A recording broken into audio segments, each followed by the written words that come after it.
नमस्कार दोस्तों, स्वागत है एक बार फिर से। जैसा कि आप सबको पता है कि दिल्ली यूनिवर्सिटी की एक ब्राह्मण संघी प्रिंसिपल ने अपनी जातिवादी सोच का परिचय देते हुए गोबर लेप कर छात्रों को क्लासरूम में परेशान किया। ऐसे लोग कॉलेज, यूनिवर्सिटी, स्कूल में भी भरे पड़े हैं।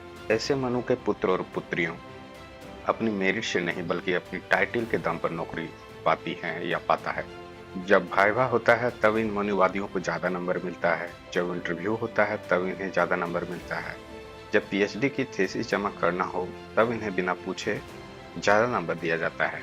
ऐसा कई उदाहरण आपको कॉलेज और यूनिवर्सिटीज में मिलेंगे, जहाँ पे प्रिंसिपल शिक्षक और शिक्षिकाओं को मेरिट को अगर गहनता पूर्वक अध्ययन करेंगे तो पाएंगे ये उस लायक है ही नहीं। ऐसे ही भारत की शिक्षा व्यवस्था ध्वस्त नहीं हो रही है।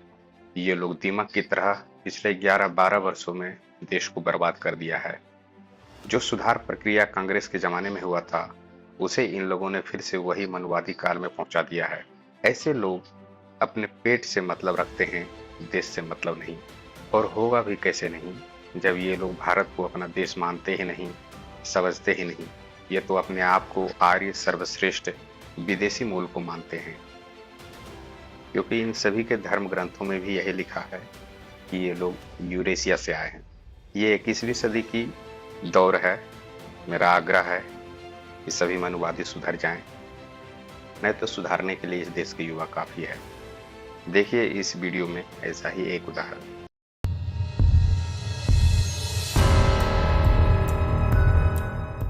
जिसको बुलाना चाहो आप बुलाओ। हम मैडम के आज रूम में जो रिसर्च उन्होंने करी है वो रिसर्च यहाँ भी लागू होनी चाहिए। यहाँ क्यों लागू होगी? यहाँ होगी लागू, पूरी तरीके से लागू होगी।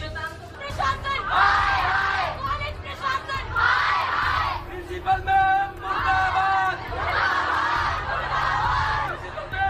तो जरा टॉयलेट में भी ठंडक का काम देने का हम करेंगे, क्योंकि रिसर्च प्रोजेक्ट है।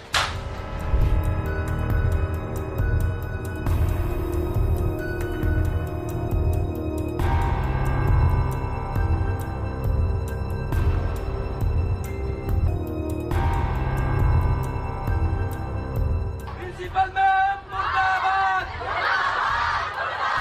प्रिंसिपल मैम मुर्दाबाद।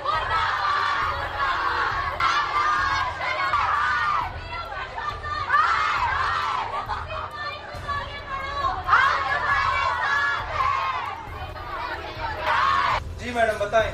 मैम अभी नहीं है। बहुत अच्छी बात है। क्यों नहीं आप है? उनकी एब्सेंस में तो मत पूछिएगा। तो बच्चे के एब्सेंस के बिना ही क्लासरूम में गोबर लगाया गया, बच्चे तो नहीं थे वहाँ पे मौजूद। क्लासरूम कॉलेज का है, आप कॉलेज के स्टूडेंट। क्यों नहीं हूँ मैं कॉलेज का? मैं डुस्सू का प्रेसिडेंट हूँ। हमारी कुछ जिम्मेदारी। क्यों नहीं आएंगे? क्यों आए हम क्लासरूम में?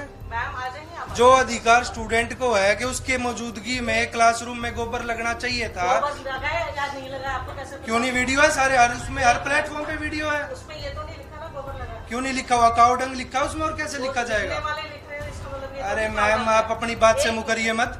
दुनिया के सामने सर्वजगित हो चुका है। वीसी साहब ने भी ये स्टेटमेंट दी है कि आप अपने जो है घर को लिपने का काम कीजिए। पहले आपका परिचय मैडम। मैं प्रोफेसर लता शर्मा, वाइस प्रिंसिपल। सुनिए, तो मैडम जिसने मेरी आपसे research हाथ project जोड़ के किया रिक्वेस्ट है। है, मैडम अभी कॉलेज में ही थी, हमारे आने से पहले कहाँ चली गई? वो तो बहुत पहले से प्रोग्राम में गई हुई है। कौन अभी से एकदम से प्रोग्राम नहीं में? गई। अभी गई? हमारे अभी स्टूडेंट नहीं बता गई रहे है। हैं। आपको कैसे हमारे पता? स्टूडेंट बता रहे हैं। 10 बजे से तो मैं ही कॉलेज में हूँ। अरे मैम ऐसा सुनिए तो सही। आप मेरी बात एक सुनिए। मिनट, मेरी बात सुनिए। जो प्रयोग उन्होंने जिसने छात्रों की research क्लासरूम project- सुनिए ना, रिसर्च प्रोजेक्ट का ज्ञान मुझे जिसने मत दीजिए। रिसर्च प्रोजेक्ट लिया है, आपने उससे बात किया? रिसर्च प्रोजेक्ट आप रिसर्च करनी है ना, अगर एक्सपेरिमेंट करना है। वीसी साहब ने भी ये तो स्टेटमेंट कोटा दिया। केबिन में किया नहीं ना? नहीं नहीं नहीं, आप अपने घर पे क्लासरूम में नहीं कीजिए। किया। आप अपने घर पे कीजिए। देखिए एक मिनट, आप वो किसने रिसर्च अपने घर पे project कीजिए। किया है? श्वेतांग का है भाई, बुलाओ। मनराज, आप श्वेतांग को रूम जिसको बुलाइए बुलाना ना। चाहो आप सुनिए बुलाओ। तो सही। हम मैडम के आज रूम में जो रिसर्च उन्होंने करी है एक- वो रिसर्च यहाँ भी लागू होनी तो चाहिए। यहाँ क्यों लागू होगी? यहाँ होगी लागू, पूरी तरीके से लागू होगी। श्वेतांग को बुलाओ ना। बुला लो जिसको बुलाना है। इसमें पानी डाल के इसका पूरा बना तसले में बना लो। तसले में बनाओ। अच्छा हो भाई। श्वेतांग को बुलाओ। एक ही दिन में साफ हो जाएगा। अभी एक ही दिन में, एक दिन के अंदर गोबर साफ करा देंगे अपने रूम में से। मैं रख कर आया साइड में। ऐसे हो जाएगा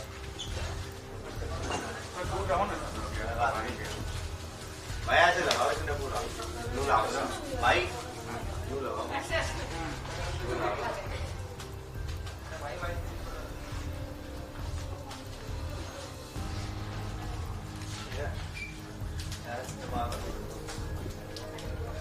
मैडम होती तो उनसे बात की जाती, मैडम है ही नहीं।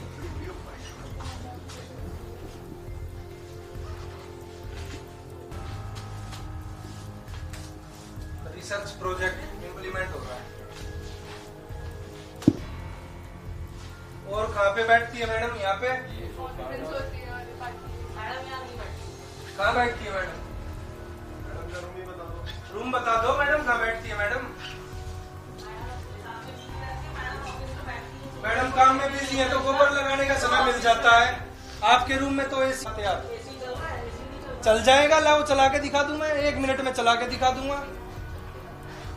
आपके रूम में तो सेंट्रलाइज्ड एयर कंडीशनर, स्टूडेंट पढ़े गोबर की क्लासरूम में, 1% भी शर्म नहीं है।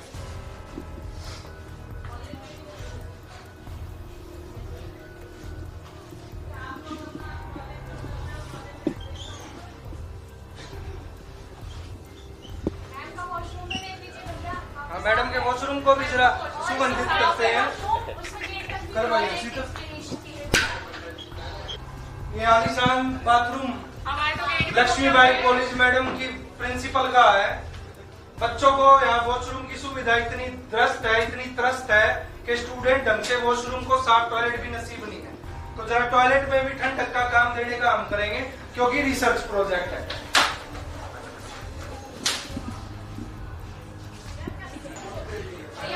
ये देखिए पुलिस प्रशासन किस प्रकार से फ्री बिजली का इस्तेमाल करते हुए एसी चालू है, और मैडम को यहाँ कमेटी रूम में मीटिंग नहीं है पर एसी चल रहा है। स्टूडेंट्स को अगर एसी देने की बात आ जाती है तो फिर बात आती है कि पहले तो बिजली का बिल कौन भरेगा, एसी की कॉस्ट कौन बियर करेगा।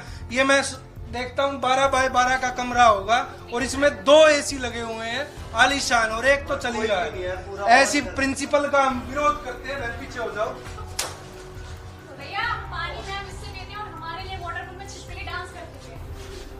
हम अंदर गए थे प्रिंसिपल रूम में, मैडम सुबह से तो अपने रूम में ही थी। जैसे ही उनको सूचना मिली कि मैं कॉलेज आ रहा हूँ, वो अपने रूम को छोड़कर अपने घर गई हैं, ऑफिस गई हैं, मुझे नहीं पता। हमने उनके पूरे रूम को गोबर से लिपा है, जो उन्होंने क्लासरूम को लिपने का काम किया था। उनके रूम के अंदर 3 एसीज हमें देखने को मिले हैं। स्टूडेंट्स को पोटा कैबिन में वो बिठाने के लिए मजबूर करती है। स्टूडेंट्स को अच्छे वॉशरूम नहीं देते। हर एक वॉशरूम की कंडीशन मेरे आने से पहले स्वीपर को बुला के साफ करा गया है, पर फिर भी चोरी कब तक छुपेगी। वहां पर जाने के बाद पता चलता है कि फ्लश वर्किंग कंडीशन में नहीं है। पीने का पानी